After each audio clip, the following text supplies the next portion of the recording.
പാണക്കാട് സാദിഖ് അലി ശിഹാബ് തങ്ങൾക്കെതിരെയും UDF-നെതിരെയും രൂക്ഷ വിമർശനങ്ങളുമായി doctor KT Jaleel രംഗത്ത്. PM ശ്രീയിൽ വാക്ക് പാലിക്കാത്ത തങ്ങൾ ഖാലി സ്ഥാനം രാജിവെക്കണമെന്നും താൻ അദ്ദേഹത്തെ ഖാലിയായി അംഗീകരിക്കില്ലെന്നും ഡോക്ടർ KT ജലീൽ FB പോസ്റ്റിൽ കുറിച്ചു. PM ശ്രീയുടെ കാര്യത്തിലും വീര്യം കുറഞ്ഞ മദ്യത്തിന്റെ കാര്യത്തിലും അത് ജനങ്ങൾക്ക് ബോധ്യമായിരിക്കുന്നു. ഏത് വാക്കിനും സ്ഥിരതയില്ലാത്ത എംബോക്കിക്കും കയറിയിരിക്കുവാൻ പറ്റുന്ന കസേരയല്ല ഖാലിമാരുടേത്. ഖാലി സ്ഥാനം വാക്കിന് വില കൽപ്പിക്കുന്ന പണ്ഡിതന്മാർക്ക് ഒഴിഞ്ഞുകൊടുത്ത സാദിഖ് അലി തങ്ങൾ മാന്യത കാട്ടണമെന്നും ജലീൽ പറയുന്നു.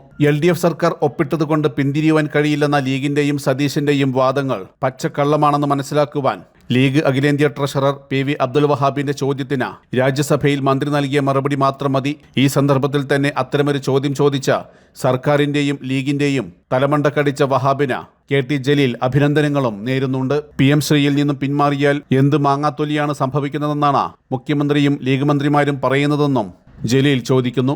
PM ശ്രീയിൽ നിന്നും കിട്ടുന്ന പണത്തിൽ നിന്നും ഒരു നയാ പൈസ വിനിയോഗിക്കുവാൻ നാട്ടുകാർ സമ്മതിക്കില്ലെന്നും ആ പണം ഉപയോഗിച്ച് നരേന്ദ്രമോദിക്ക് അദ്ദേഹം ജീവിച്ചിരിക്കെ കേരളത്തിൽ സ്മാരകം പണിയാമെന്നാരും വിചാരിക്കേണ്ടെന്നും അതിന് ഞങ്ങളുടെയൊക്കെ തല മണ്ണിൽ കുത്തണമെന്നും പറഞ്ഞാണ് ജലീൽ FB പോസ്റ്റ് അവസാനിപ്പിക്കുന്നത്.